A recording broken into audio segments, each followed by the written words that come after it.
morning with the Daily Tip with Michael Jenkins and Chelsea Messenger. Over. It's a very simple way to look at it. It's the best way to look at it. Followed by the newly branded Bet Sweats with Joe O and Sammy P. When I stop talking, that's when you jump in usually. He said, ring that bell! He said, ring that bell! Then it's You Better You Bet, hosted by Nick Costos and Femi Abebefe. Great teams and great players get a whistle. It's happened forever. It will continue to happen. Capped off every night with the electric Brad Evans and Ryan Horvat on BetMGM tonight. Oh, that's a sexy phrase. Quote Dr. Dre, creep with me and walk with me on this one. Welcome to a new era of Wagertainment. This is the BetMGM Network. Please gamble responsibly.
Get ready to experience the ultimate fusion of wagering and entertainment. This is the BetMGM Network. Kicking off your morning with the Daily Tip with Michael Jenkins and Chelsea Messenger. Over. It's a very simple way to look at it. It's the best way to look at it. Followed by the newly branded Bet Sweats with Joe O and Sammy P. When I stop talking, that's when you jump in usually. He said, ring that bell! He said, ring that bell! Then it's You Better You Bet, hosted by Nick Costos and Femi Abebefe. Great teams and great players get a whistle. It's happened forever. It will continue to happen. Capped off every night with the electric Brad Evans and Ryan Horvat on BetMGM tonight. Oh, that's a sexy phrase. Quote Dr. Dre, creep with me and walk with me on this one. Welcome to a new era of Wagertainment. This is the BetMGM Network. Please gamble responsibly.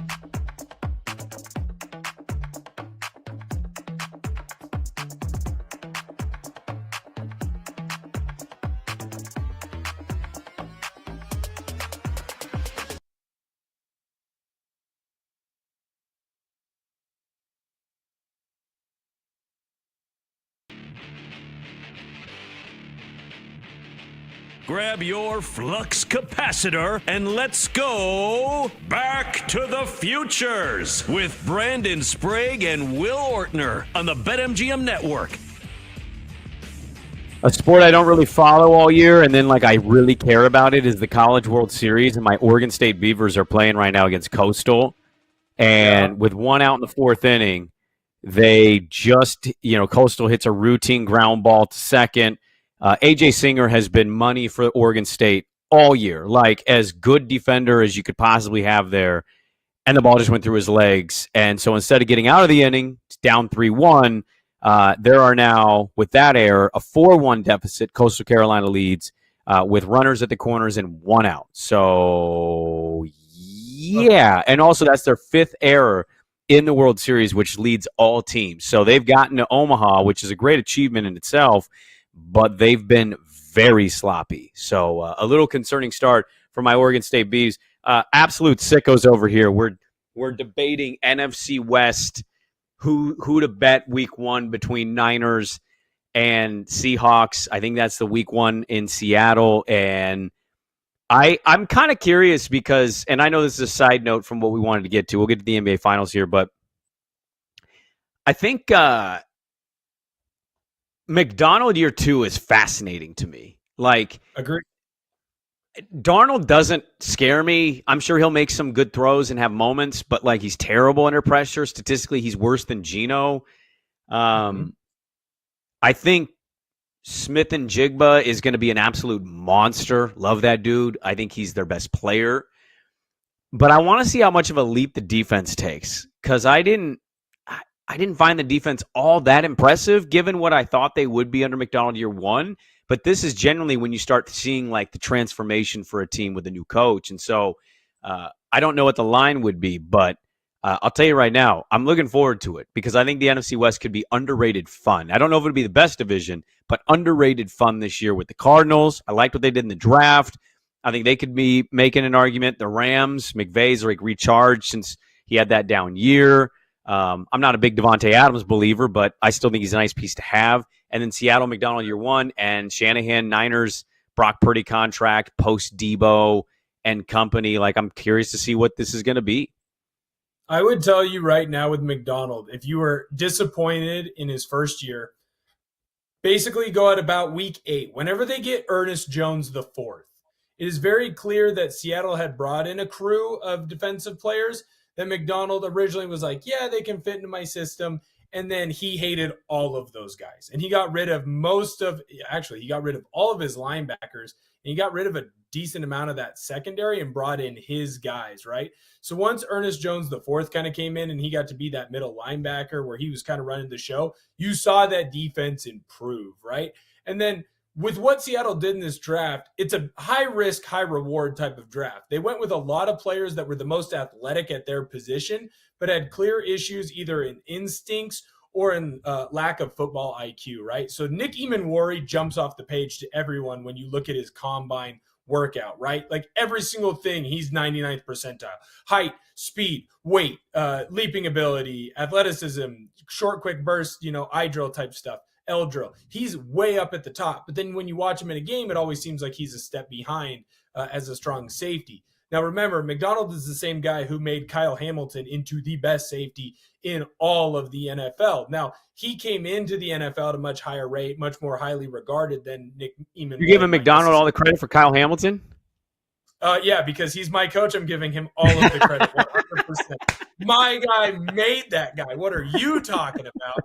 And the belief is that if he can do the same thing for Emanwari, right? If he can turn him into even a Walmart version of Kyle Hamilton, you've got a top 5 safety in the NFL. And then you can run that defense the way you want to. Julian Love can go back to that free safety position, which is where he's better at anyways. You've got Legion of Boom 2.0, at least in the safety spots. You've got your Cam Chancellor, a.k.a. Nick Emanwari. And then you've got Julian Love, who turns into Earl Thomas, right? So that's kind of the belief there. That's the hope. That's the glass half full in Seattle, at least from a Seahawks fan's perspective.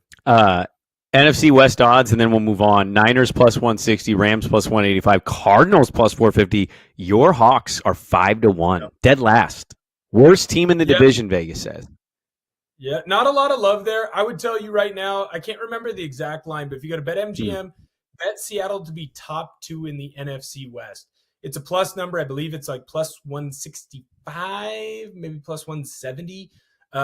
That's one where I would bet because you just need them to finish ahead of Arizona and either San Francisco or LA. I think that Seattle can do that. You're going to get good plus money odds there. You're banking on the upside of what Seattle can be. Can that offensive line, after drafting Zabel, take a step forward? They're obviously going to run the football more. I love that backfield, the addition of Martinez to K9 and Charbonnet. And then you're just kind of hoping that when Darnold is called on to throw the football, he looks more like Minnesota Sam Darnold than he doesn't look like New York Sam Darnold. Hopefully he doesn't see too many ghosts in Seattle. I love Zach. He's one of my favorite people. We disagree a lot on sports, but he's a good dude. And I don't know if Zach is a golfer or not, but I asked Zach because he'd let me know. I'd seen the notification. JJ Spawn has won the U.S. Open. Okay. It was a tough course. Oakmont was brutal this week. There's the best golfers in the world were plus 5, 4, 6, 8, like all over the board. So JJ Spawn wins the U.S. Open. He was 150 to 1 to win the U.S. Open going in. So amazing value cash if you were just like throwing a couple bucks on an outright winner. Zach tells us he wins on a crazy long putt.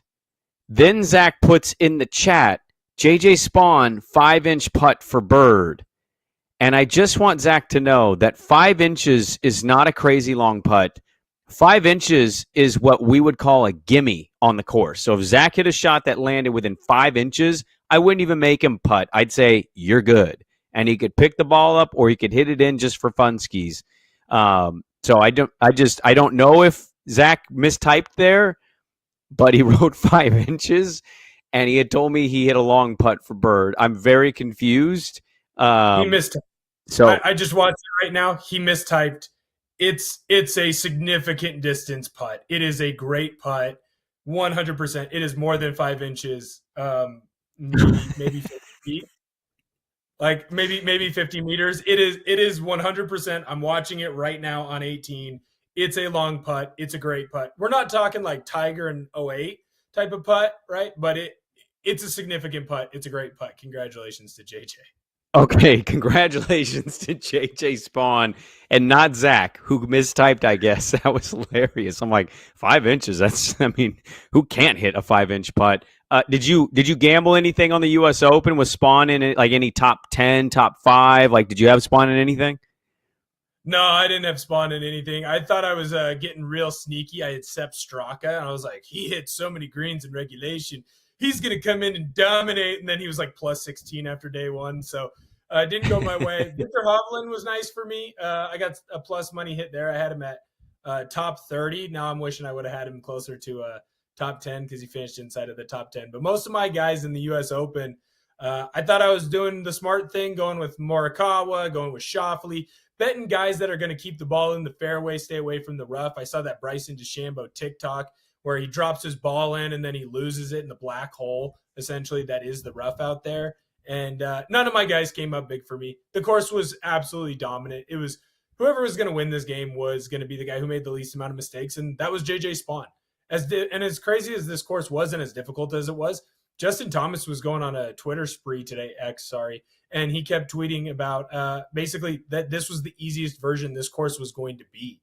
If it was drier and had been more firm and they hadn't had the rainstorms, a lot of those putts that you saw roll out, instead of rolling out by, 5 feet, 10 feet, it would have been 20 and 30 feet. And then you'd have to pick your spots almost perfect. In a couple of spots, you had dudes that were putting down hills in the middle of the fairway so that they could get onto the greens. So it was a fantastic course. It's what you watch the U.S. Open for. A lot of carnage, a lot of pro golfers being really upset when they golf like you and I do. I love golf. I golf all the time. I don't follow every tournament because they kind of set it up where they're like, hey, these 4 tournaments matter the most, and these other tournaments matter kind of, but we really care about these 4. So, like, I tune into every major.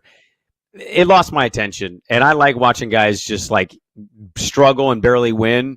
The leaderboard just didn't do it for me. I kept looking at it after every round and followed it a little bit throughout the day, but I saw the leaderboard today, and I'm like, I don't know about that. So, like, congratulations. JJ Spawn's a good story.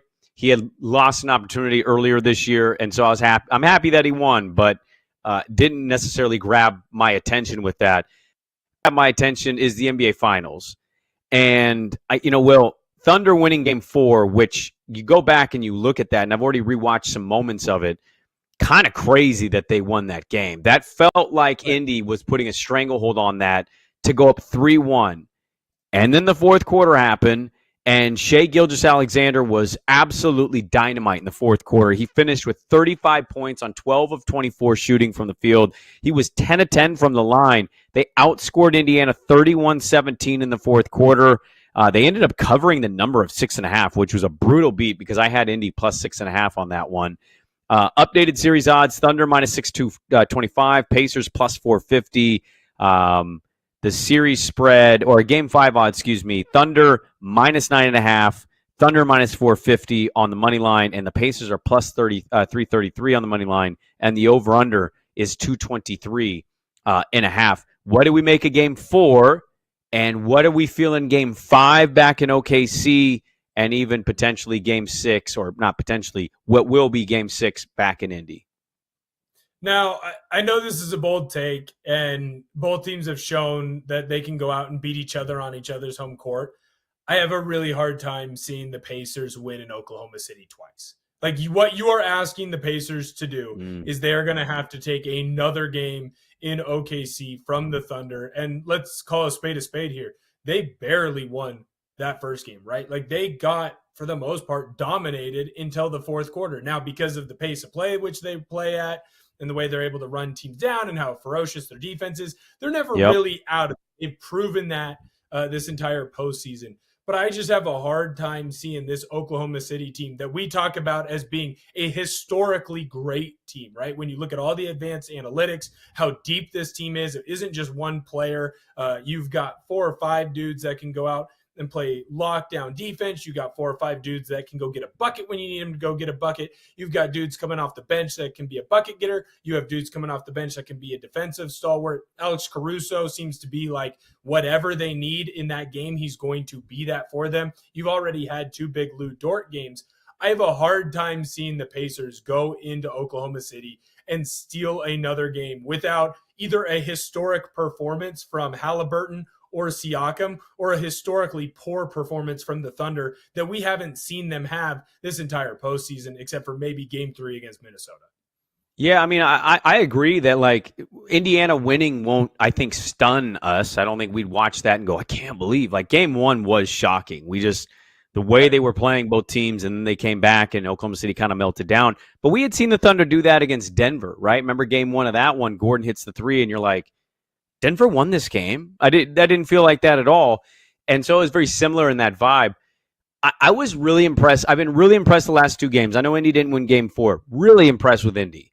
It felt like they were able to kind of get back to what their identity is as a team, right? It felt like Halliburton had kind of figured some stuff out. And, you know, Siakam was doing good stuff. Nesmith was hitting threes. Like, Nembhard's been a pest for SGA.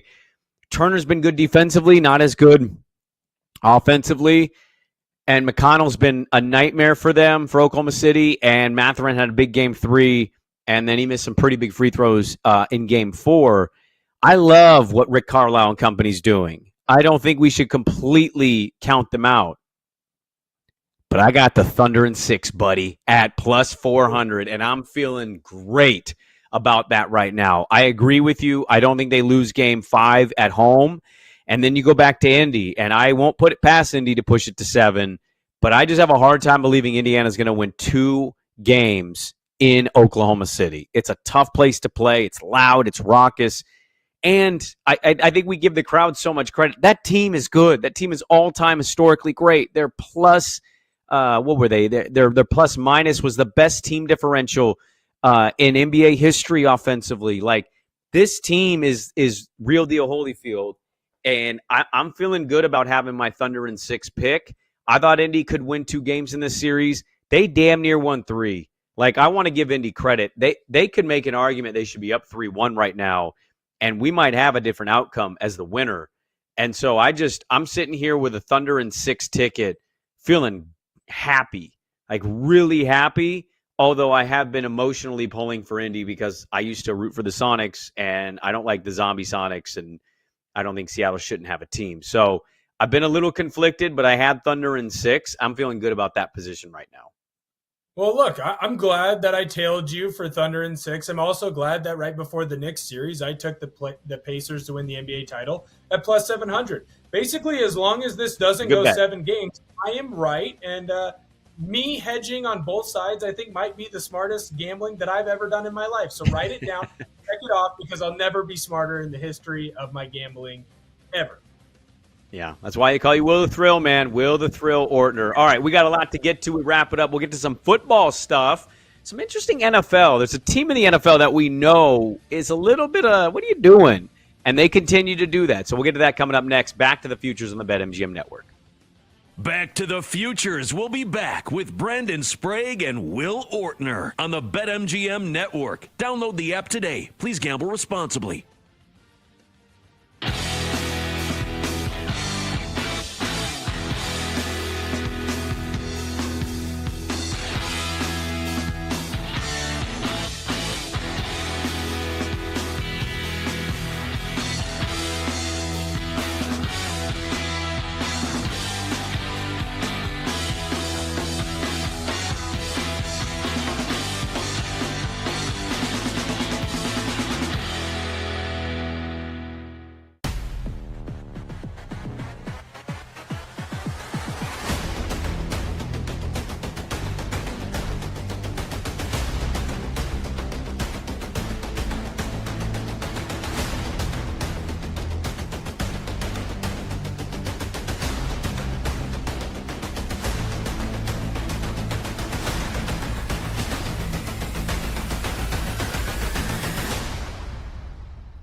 Get ready to experience the ultimate fusion of wagering and entertainment. This is the BetMGM Network. Kicking off your morning with the Daily Tip with Michael Jenkins and Chelsea Messenger. Over. It's a very simple way to look at it. It's the best way to look at it. Followed by the newly branded Bet Sweats with Joe O and Sammy P. When I stop talking, that's when you jump in usually. He said, ring that bell! He said, ring that bell!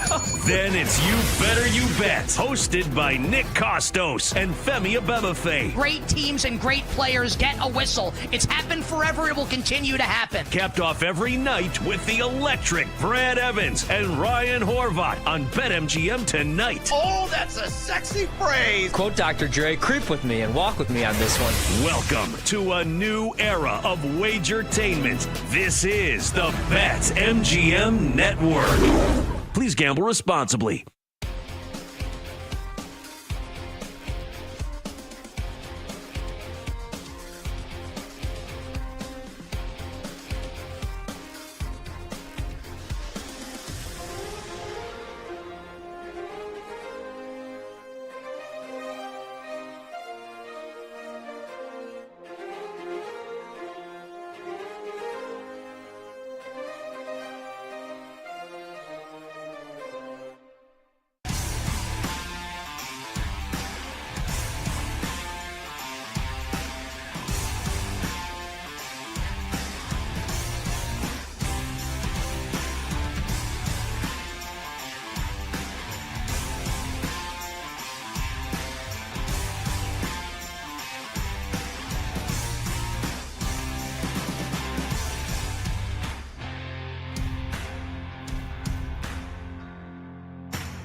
Get ready to experience the ultimate fusion of wagering and entertainment. This is the BetMGM Network. Kicking off your morning with the Daily Tip with Michael Jenkins and Chelsea Messenger. Over. It's a very simple way to look at it. It's the best way to look at it. Followed by the newly branded Bet Sweats with Joe O and Sammy P. When I stop talking, that's when you jump in usually. He said, ring that bell! He said, ring that bell! Then it's You Better You Bet, hosted by Nick Costos and Femi Abebefe. Great teams and great players get a whistle. It's happened forever. It will continue to happen. Capped off every night with the electric Brad Evans and Ryan Horvat on BetMGM tonight. Oh, that's a sexy phrase. Quote Dr. Dre, creep with me and walk with me on this one. Welcome to a new era of Wagertainment. This is the BetMGM Network. Please gamble responsibly.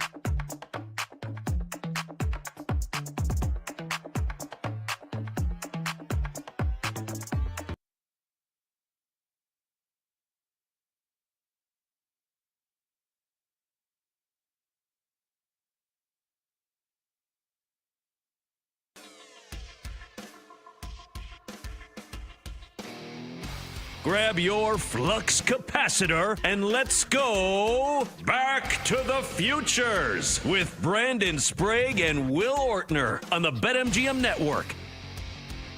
Can we just admit right now, every one of us, Zach, Kenny, Will, myself, absolute football sickos. I mean, Yes, we are. it's disgust. It's like, have you seen the movie The Whale with Brendan Fraser? No, but I know what you're talking about. Brendan Fraser gets all fat. The guy who defeated the Mummy. I get it. Yeah, he doesn't get all fat. The movie starts out with, I mean, he's fat the whole movie. It is one of the more uncomfortable movies, but really good movies I've ever seen in my life. And we are Brendan Fraser at the end, basically acknowledging we'd rather die and eat all the food we want than keep living and even make an effort. And that's us with football. We are dropping jam on pizza that we roll up, scarf down, and then eat peanut butter out of the jar. That is football for us. We are Brendan Fraser. We are the whale. Football is our whale. That's what that is. You are describing my diet when I played O-line. I just want you to know that, like, there were jars of peanut butter, jam was shoved onto pizzas. It was a whole thing. It was a problem. There were times, I'm not going to lie, chicken wings were bought to be put on pizza that was a meat lovers because there wasn't enough meat on it.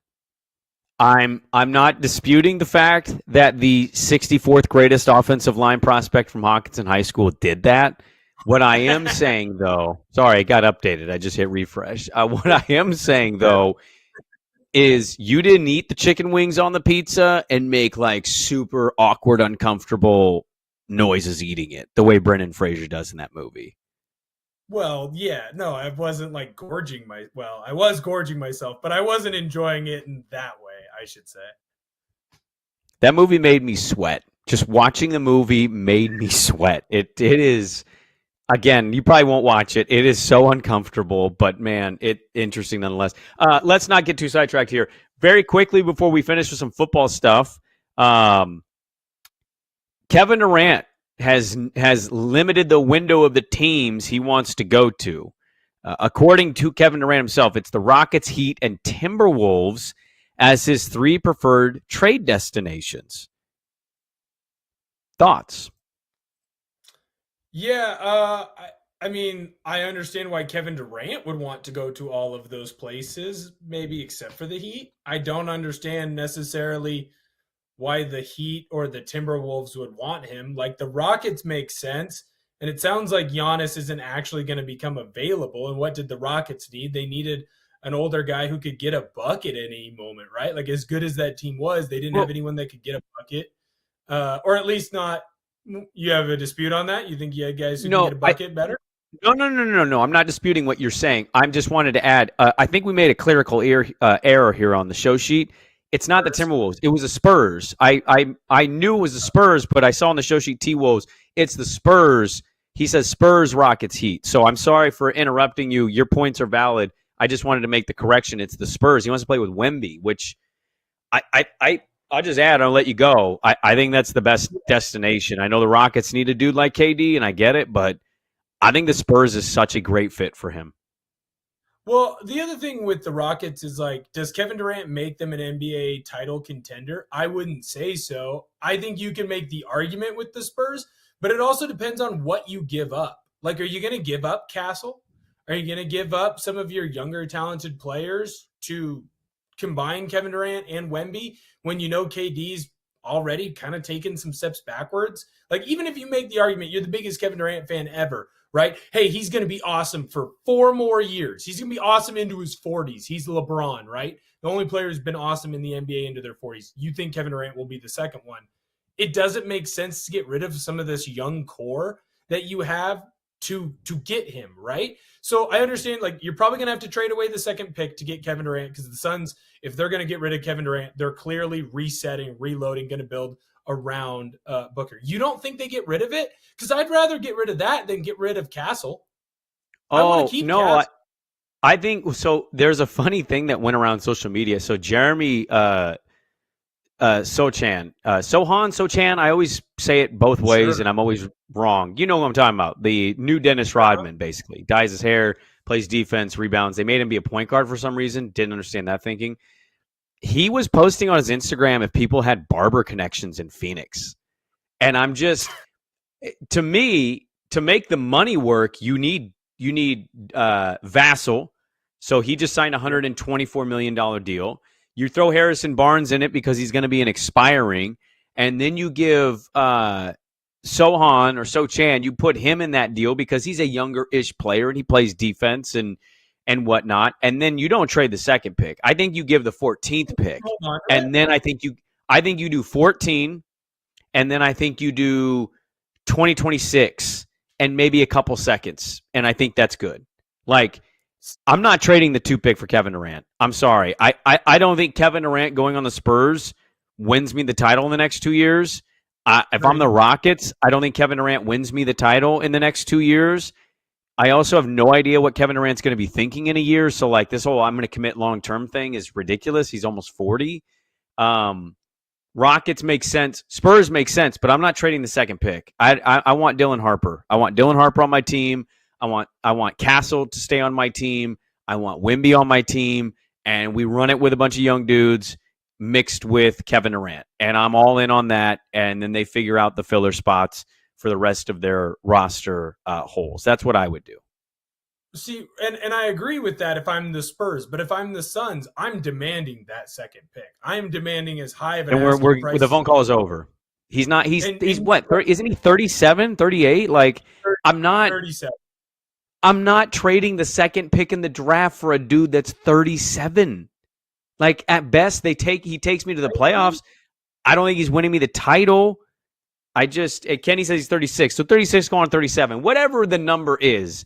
My point is he's had an Achilles injury. I don't think he's a very good leader, and I have no idea if he's really going to commit. What does commitment mean to Kevin Durant? Like that's a loose definition with that kind of player. So I'm not trading the second pick. And if they're like, we're not having this deal unless we get the second pick, I'm hanging the phone up, and we'll see what the Spurs decide to do. But I'd rather have Dylan Harper.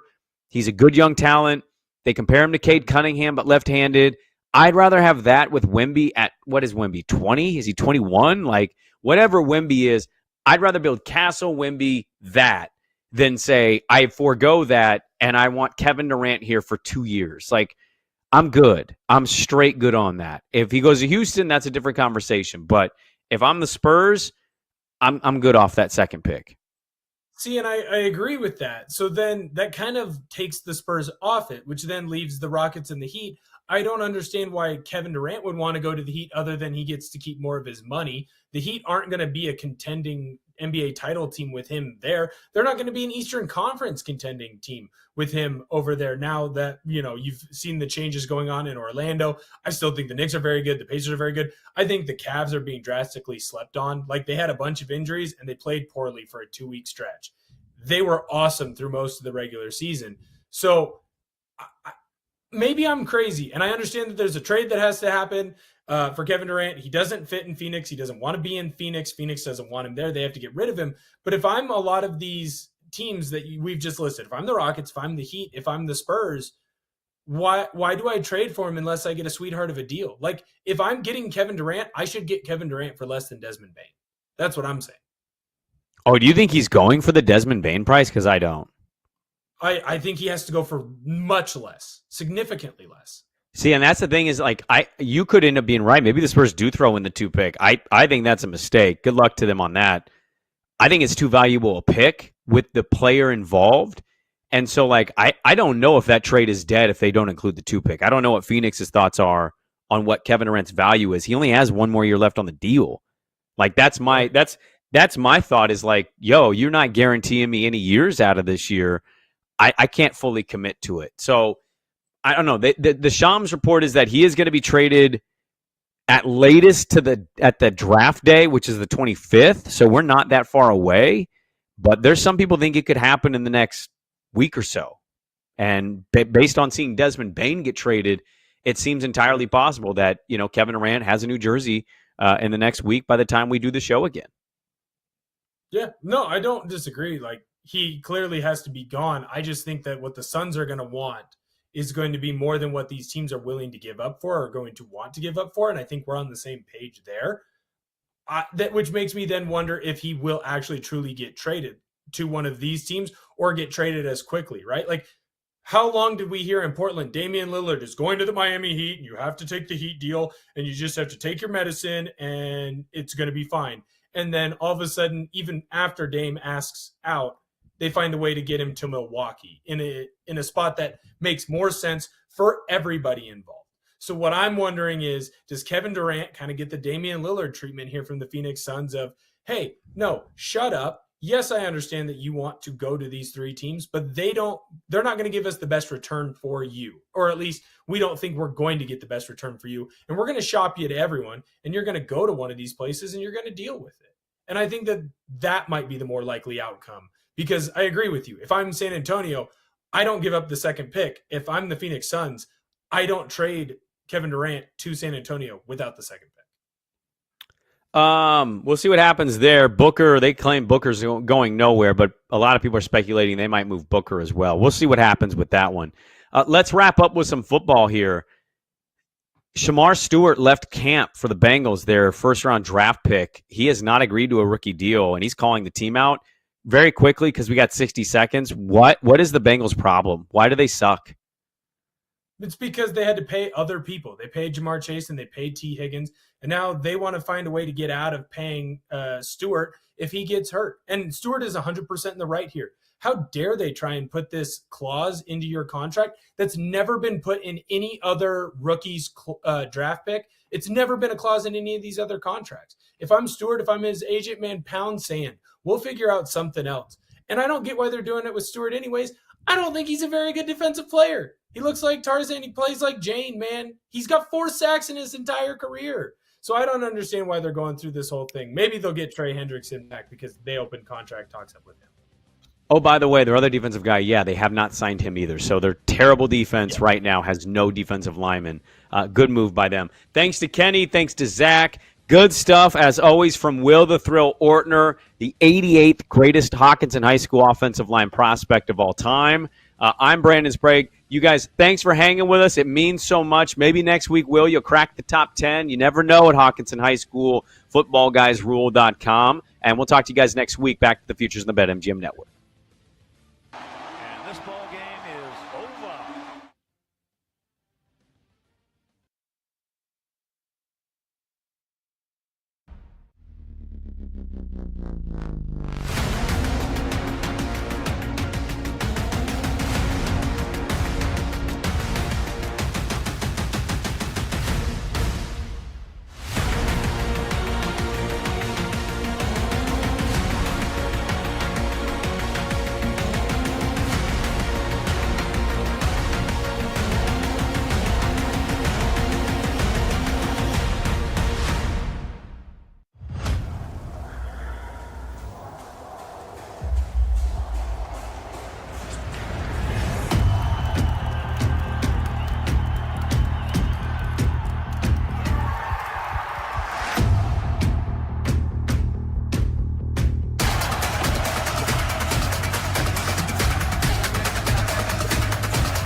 Get ready to experience the ultimate fusion of wagering and entertainment. This is the BetMGM Network. Kicking off your morning with the Daily Tip with Michael Jenkins and Chelsea Messenger. Over. It's a very simple way to look at it. It's the best way to look at it. Followed by the newly branded Bet Sweats with Joe O and Sammy P. When I stop talking, that's when you jump in usually. He said, ring that bell! He said, ring that bell! Then it's You Better You Bet, hosted by Nick Costos and Femi Abebefe. Great teams and great players get a whistle. It's happened forever. It will continue to happen. Capped off every night with the electric Brad Evans and Ryan Horvat on BetMGM tonight. Oh, that's a sexy phrase. Quote Dr. Dre, creep with me and walk with me on this one.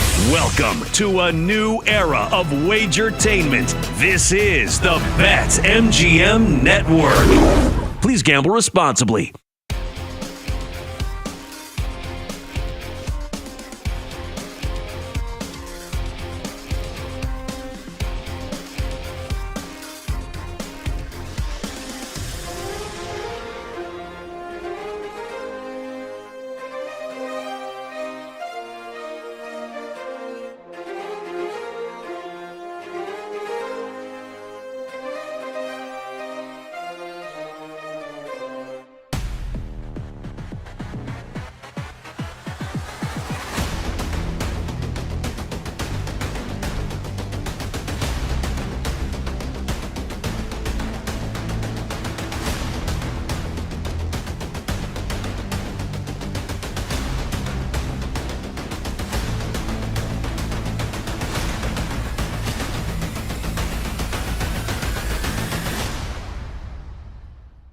Get ready to experience the ultimate fusion of wagering and entertainment. This is the BetMGM Network. Kicking off your morning with the Daily Tip with Michael Jenkins and Chelsea Messenger. Over.